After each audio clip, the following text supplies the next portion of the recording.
Hello, and a warm welcome to all lovers of thought and philosophy. Today we'll discuss Schopenhauer and his philosophy on love and sexual relationships. Arthur Schopenhauer was an 18th century German philosopher, and since he had a unique personality, we'll dedicate the first part of this podcast to his biography and character. Schopenhauer is considered one of the greatest pessimists in the history of philosophy. To understand his pessimism, let me share a few of his quotes. Schopenhauer said, "Life is an event that disturbingly and uselessly interrupts the blissful sleep of nothingness. Human existence must be some kind of mistake. If a God created this world, I wouldn't want to be that God, because the misery of this life would constantly break my heart. Today is bad, and every day will get worse until the worst finally happens. No human is ever far from the state where they might wish to end their own life. An accident, an illness, or a sudden twist of fate can turn opponents of this idea into its supporters." Much like Buddha, who in his youth was deeply moved by witnessing poverty, illness, death, and injustice, young Schopenhauer was profoundly affected by the misery and unfairness of life. If you're someone who thinks life isn't as bad as Schopenhauer says, and I'm actually enjoying it, remember that these thinkers weren't speaking on an individual level. Buddha, for example, was a prince who grew up in a palace, and Schopenhauer was a healthy, handsome, educated, and intelligent young man. At the age of 17, after losing his father, he inherited enough wealth to live comfortably without ever having to work. They weren't only reflecting on their own lives. Instead, they judged life based on the collective experiences of all humanity across all eras. This broader perspective shaped their philosophy. Whenever you think life is completely fair and good, put yourself in the shoes of a child who died at age 4 after being severely beaten by their alcoholic father. Imagine being the worker who was the sole provider for their family, robbed of their daily wages on their way home, and stabbed to death for resisting.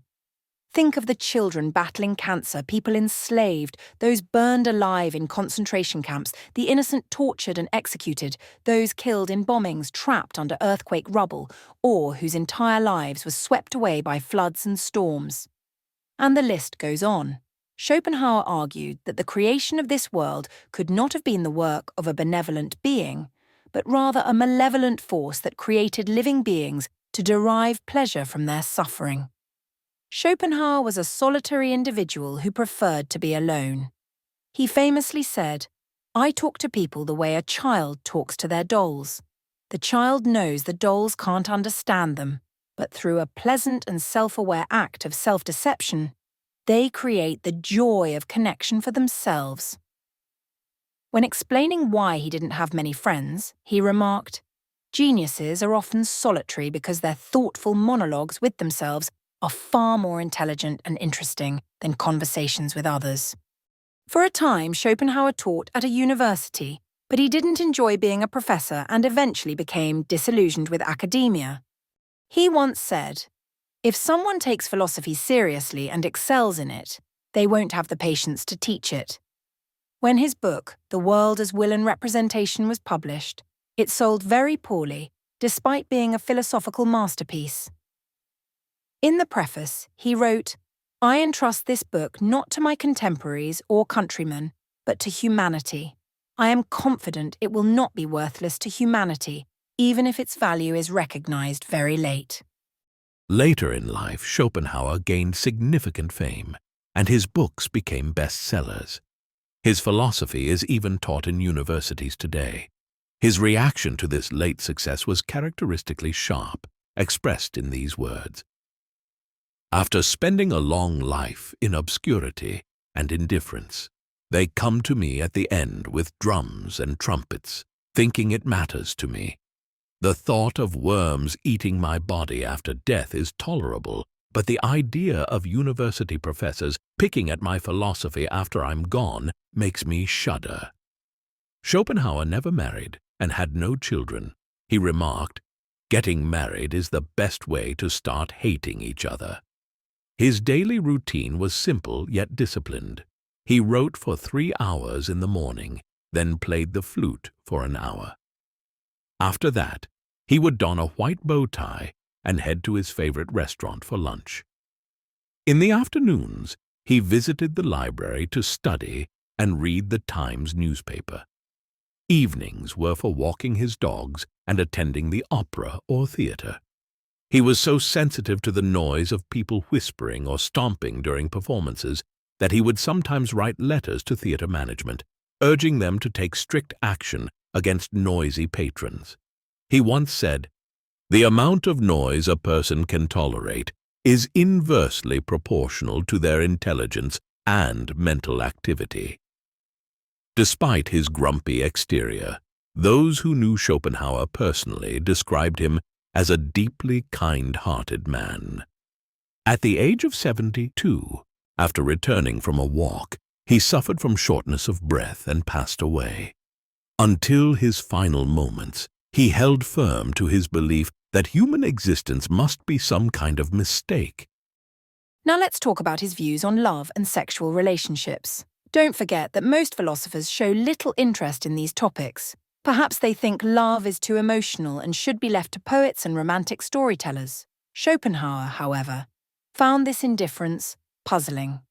In his view, love and sexual relationships play a crucial role in most people's lives. Their influence is so powerful that they can, at least temporarily, override human reason and logic. Schopenhauer believed that love and sexuality are such significant forces that they deserve serious philosophical examination. Before diving into this topic, let me first explain Schopenhauer's worldview and his philosophical framework. Schopenhauer believed that the world and everything in it has 2 dimensions: the representation of reality and the hidden force. The representation of reality is what we see and experience directly, while the hidden force is beyond our sensory perception. It can only be partially understood through reason, and sometimes its mechanisms can be inferred. Imagine showing ocean waves to someone who has no idea what an ocean is. The representation of reality is what they see on the surface, the waves. They might stop there and think they understand the ocean. But if they're a philosopher, they would ask, what creates these waves? What lies beneath the surface of the ocean that generates these movements? In this example, the currents below the surface causing the waves represent the hidden force, while the waves themselves are the representation of reality. Here's another example. Consider how we experience a stone. We can touch it, feel its weight and hardness, or even throw it at a window to break the glass. All of this is the representation of reality of the stone. However, the hidden force remains inaccessible to us unless we examine the stone under a microscope, analyze its molecules and atoms, and understand what makes it exist and gives it its hardness and weight. That underlying structure is the hidden force. One final example is the relationship between the conscious and the unconscious mind in humans. The conscious mind is the representation of reality of our mental processes, while the unconscious mind is the hidden force driving our conscious behavior. Even though our conscious actions are rooted in the unconscious itself is hidden and not directly accessible. Now let's focus on today's topic. In the context of love and sexual desire, these represent the surface reality, while the hidden force behind them is what Schopenhauer calls the will to life. Think about it. If you ask people about their goal in life, many will say they want to fall in love and be happy. Yet when we examine the outcomes of romantic marriages, we see that only in rare cases do couples stay truly in love for life. 40 to 50% end in divorce. Of the remaining 50%, some endure unhappy relationships, while others settle into an ordinary partnership where the intense love and happiness they initially sought seem to vanish. But for all of them, the relationship began romantically. So, where's the problem? Where does this contradiction come from? Schopenhauer argues that nature's goal in love and sexual attraction was never human happiness. He explains that there is a hidden force in nature called the will to life, which drives humans to feel intense love and sexual desire for one another. The will to life deceives the human mind into thinking that love and intimacy are about personal happiness. In reality, people are unknowingly serving this force, acting as its tools. The will to life compels living beings to fall in love and engage in reproduction so that life continues, and species, including humans, can perpetuate themselves. Its true purpose is reproduction and sustaining life's cycle, not ensuring happiness. You might think, when I get someone's phone number to ask them out, I'm not thinking about continuing the human species at all. And that's absolutely true. The will to life operates in the unconscious mind, meaning we're unaware of it in the moment. But months or years later, when you hear your child crying and your spouse grumbles, it's your turn to calm the baby. You might realize that unknowingly, you acted according to the will to life's purpose. The happiness you sought was only a temporary illusion. This reminds me of the movie The Usual Suspects. If you haven't watched it, I highly recommend it. In the film, a group of thieves unknowingly works for someone named Kaiser. Even though Kaiser is right in front of them and close to them, they're unaware of his true identity. They believe they're acting in their own best interests. But in reality, they're all being manipulated by him. Now let's return to our discussion. Schopenhauer says that strong sexual desire arises for someone who we unconsciously believe would give us the best chance of having healthy and well-balanced children. Perhaps that's why, generally, humans don't feel sexual attraction toward close family members. It minimizes the risk of having children with genetic defects or disabilities. On the other hand, intense sexual desire and excitement usually don't occur with someone who brings us peace and calmness. Often, we feel passion and sexual attraction toward individuals who, if it weren't for sex, we might find difficult to tolerate in daily life. This is because sexual desire is primarily driven by reproduction and our subconscious perception of creating balanced offspring, not by respect or emotional tranquility. Nature and the will to life doesn't care about the happiness of parents. Other animals are similarly enslaved by the will to life. They instinctively pursue reproduction with a kind of blind passion and commitment. Take the mole, for example. It spends its entire life in damp, dark tunnels, rarely seeing sunlight, and its offspring look like slimy, worm-like creatures.